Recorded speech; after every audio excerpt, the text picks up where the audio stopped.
Assalamualaikum guys. Berjumpa lagi dengan channel Fast Update. Sebelum lanjut jangan lupa subscribe ya guys.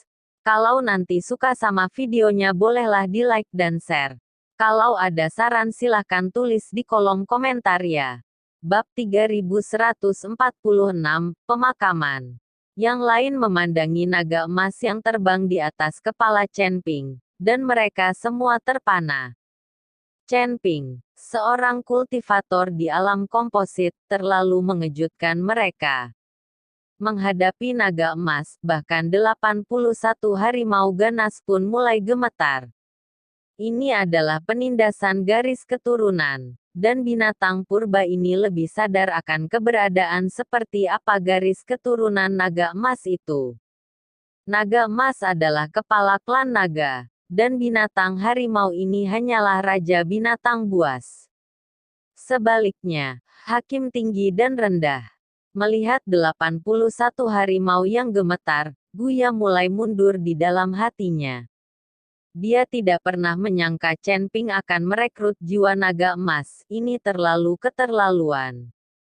Melihat ekspresi jelek Ai dan harimau yang gemetar, Chen Ping tidak berhenti. Saya melihat pedang pembunuh naga di tangan Chen Ping melambai. Naga emas itu meraung dan menyerang langsung ke arah 81 harimau. Naga emas menyerbu ke dalam kawanan harimau, seperti serigala ke dalam kawanan domba, membunuh satu dengan satu gigitan, dan yang lainnya dengan gigitan berikutnya. Harimau ganas itu berantakan dan melarikan diri kemana-mana. Tetapi mereka sama sekali tidak bisa lepas dari cakupan pulau. Tiba-tiba, harimau-harimau itu dibunuh oleh naga emas satu persatu, dan tombak yang memegang langit jatuh dari udara satu persatu, berubah menjadi tumpukan tulang yang patah. Itu hanya pekerjaan sesaat, dan dari 81 harimau, tidak ada yang tersisa. Tebing tulang menderita selama ribuan tahun, dan semua tombak langit berubah menjadi ketiadaan saat ini. Tebing tulang tanpa tombak yang menjulang tinggi bagaikan harimau tanpa gigi. Setelah membunuh harimau, naga emas itu membubung ke langit sambil mengaum, lalu memasuki tubuh Chen Ping. Chen Ping menatap Guya dengan tenang, wajahnya penuh ketidakpedulian. Saat ini, Guya tidak lagi memiliki kesombongan sekarang, seperti bola kempis. Saya tidak menyangka bahwa setelah kerja keras selama ribuan tahun, saya akan segera dapat memulihkan tubuh fisik saya, tetapi saya jatuh ke tangan tim kecil seperti Anda. Lupakan saja, mungkin itu kehendak Tuhan. Ini adalah takdirku. Tapi aku dibunuh oleh seorang biksu kecil dari alam komposit. Bagaimana aku bisa menyelamatkan mukaku? Bahkan jika aku mati, aku ingin kalian semua dikubur bersamaku.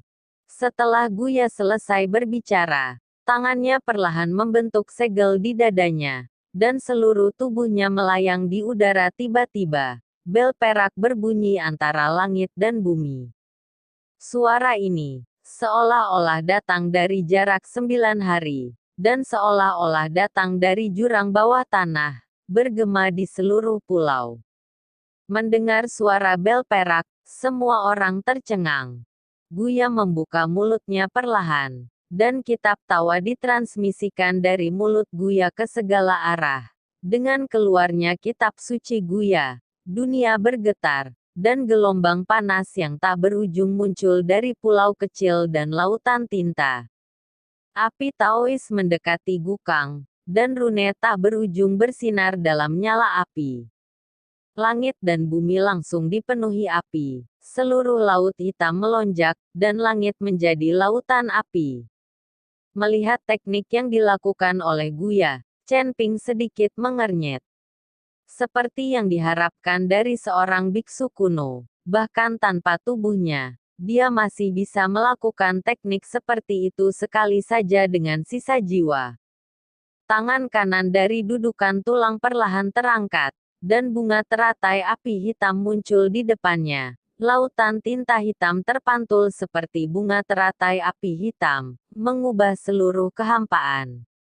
Munculnya teratai api menyebabkan kekuatan api di dunia sekitarnya mengalir menuju tebing tulang. Seperti gunung berapi yang meletus di lautan tinta, gugusan api meletus dari dasar laut. Teratai api semakin besar. Guya tergantung di tengah teratai api, dikelilingi oleh api. Kemudian nyala api meletus, satu demi satu. Semuanya berkumpul di atas teratai api, seperti naga api. Ketika semua orang melihat pemandangan ini, mereka benar-benar terpana. Ini akan menghancurkan dunia dan menghancurkan dunia. Teratai api terus menyerap api, dan menjadi semakin besar, hingga akhirnya langsung menutupi seluruh pulau. Naik kapal roh, cepat, cepat. Chen Ping berteriak pada orang-orang yang masih linglung. Bab 3147, menjadi abu. Mo San Gui Lao dan yang lainnya bereaksi, dan bergegas menuju kapal roh di pantai pulau satu demi satu. Semua orang berebut untuk melompat ke kapal roh. Kemudian perahu roh berlayar menjauh dari pulau dengan kecepatan tercepat, dan berhenti setelah berlari lebih dari 10 mil. Chen Ping dan Gao Qilan berteriak keras. Sekarang Chen Ping sendiri berada di pulau kecil itu, menghadap teratai api yang menakutkan di langit. Apakah dia masih bisa bertahan? Tuan Chen, apakah dia baik-baik saja? Mata Jiun penuh kekhawatiran. Tapi dia tahu bahwa dengan kekuatannya, apalagi menyelamatkan Chen Ping, akan sulit mendarat di pulau saat ini. Ini akan baik-baik saja. Kekuatan Tuan Chen berada di luar imajinasi kita semua. Mo San Gui Lao memiliki kepercayaan yang tak tertandingi pada Chen Ping. Karena Chen Ping menyegarkan kognisinya lagi dan lagi. Setelah semua orang meninggalkan pulau, tubuh emas Chen Ping yang tidak bisa dihancurkan bersinar dengan cahaya keemasan yang paling terang. Dan pada saat yang sama, lapisan api membungkus Chen Ping di luar tubuh emas yang tidak bisa dihancurkan. Di ruang asli Chen Ping, bintang-bintang dari sumber api menjadi sangat terang. Chen Ping berencana mengikuti tebing tulang ini untuk melawan api dengan api. Nyala api Guya hanyalah api dari pusat bumi. Namun asal-muasal api Chen Ping berasal dari nyala api iblis. Jadi dari segi nyala api Chen Ping bahkan lebih baik. Tapi sekarang Guya memegang postur putus asa, dan dia tidak takut lagi. Kalau tidak, dia tidak akan berani mengembang lotus api sedemikian besar. Melihat Chen Ping tidak melarikan diri, tetapi masih aktif bertarung, Guya mendengus dingin dan berkata, "Nak, kamu tidak punya kesempatan. Di bawah teratai api ini, tidak ada kehidupan yang akan bertahan, dan bahkan pulau kecil ini akan hancur. Ada. Apakah ada kesempatan? Itu bukan terserah kamu, terserah aku. Ada banyak orang yang ingin membunuhku, dan ada banyak kekuatan kuno di antara mereka. Tapi bukankah pada akhirnya aku hidup dengan baik? Kali ini tidak terkecuali." Chen Ping masih berusaha sekuat tenaga untuk memobilisasi sumber api di tubuhnya, mulutnya penuh dengan penghinaan. Guya tidak mengatakan apa-apa, tapi tiba-tiba tenggelam. Teratai api besar itu menekan ke arah pulau dalam sekejap. Chen Ping menatap teratai api dengan kedua matanya, dan berdiri tegak, dan ada semburan nyanyian naga bergema di tubuhnya. Chen Ping terbakar dengan api di sekujur tubuhnya, tapi nyala api ini seperti nyala api kecil di depan teratai api besar. Tampaknya sangat tidak penting, tetapi Chen Ping tidak bergeming. Mati. Teratai api akhirnya jatuh dan menabrak pulau dengan keras. Gemuruh. Dengan sosok yang menggelegar, seluruh pulau dilalap lautan api. Di permukaan laut sekitarnya, gelombang besar setinggi 100 meter terjadi, dan terus menyebar ke sekitarnya. Gelombang kapal roh yang jaraknya lebih dari 10 mil diayunkan oleh ombak besar, seolah-olah hendak pergi. Pergi kapan saja ini akan menjadi sama.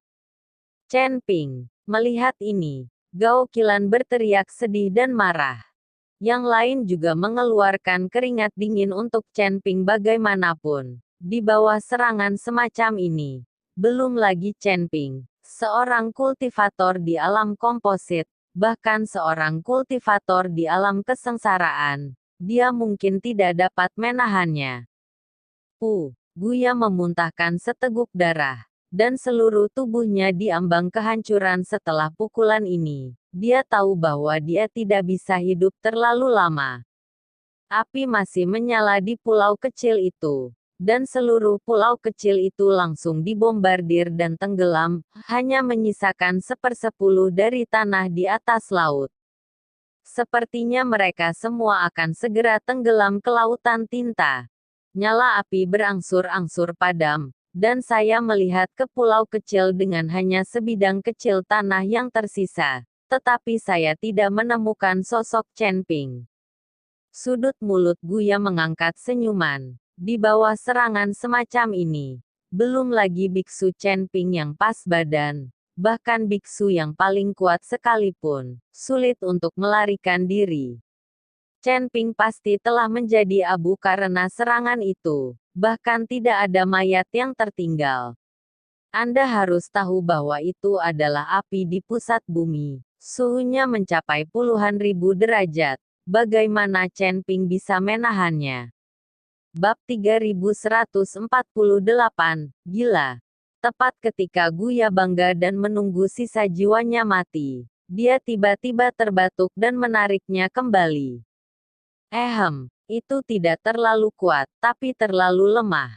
Tubuhku semuanya hitam. Saya melihat Chen Ping merangkak keluar dari bumi yang hangus.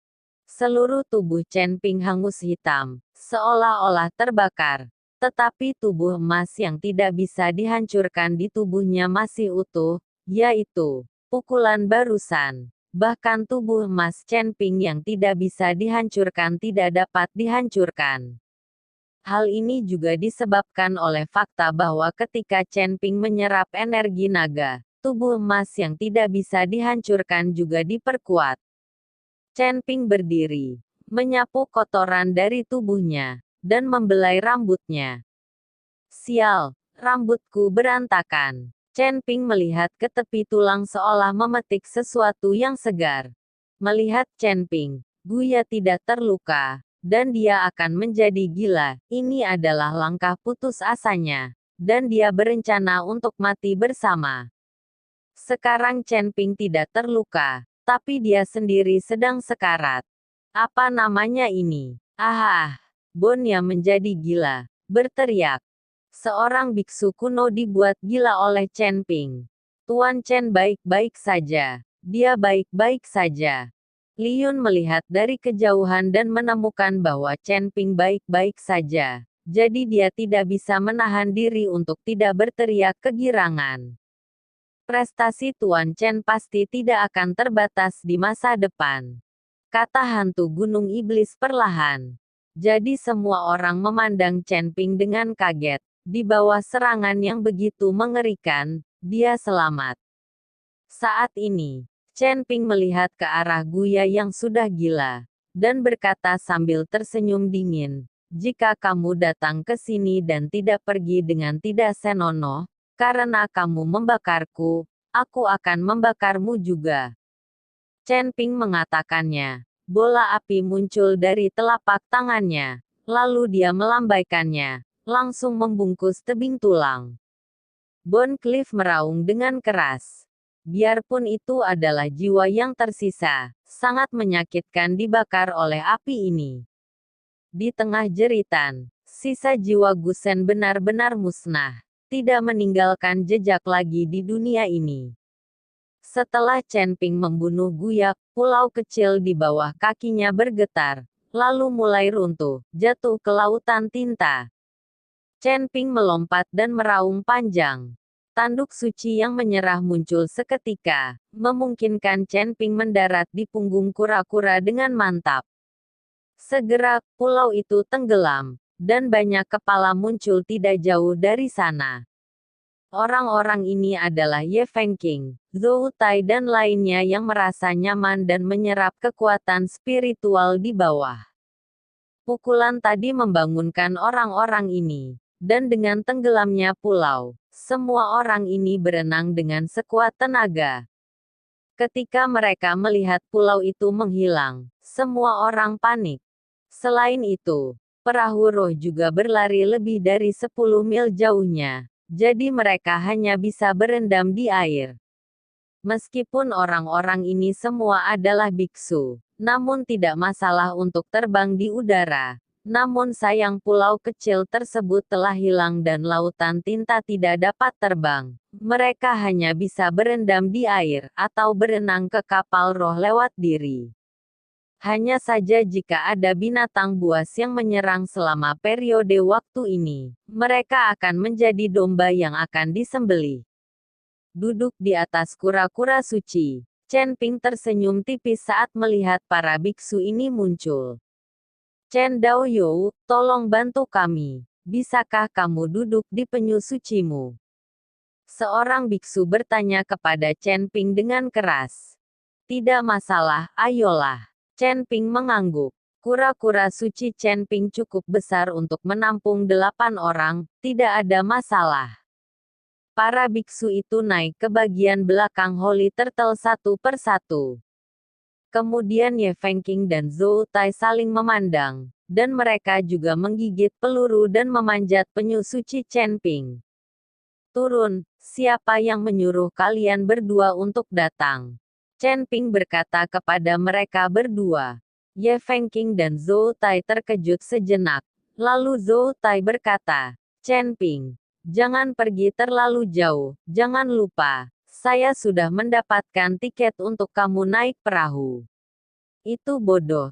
Rendam dirimu di dalam air, jangan memanjat. Chen Ping tersenyum ringan. Hal ini membuat Zhou Tai sangat marah hingga dia berharap bisa menelan Chen Ping hidup-hidup.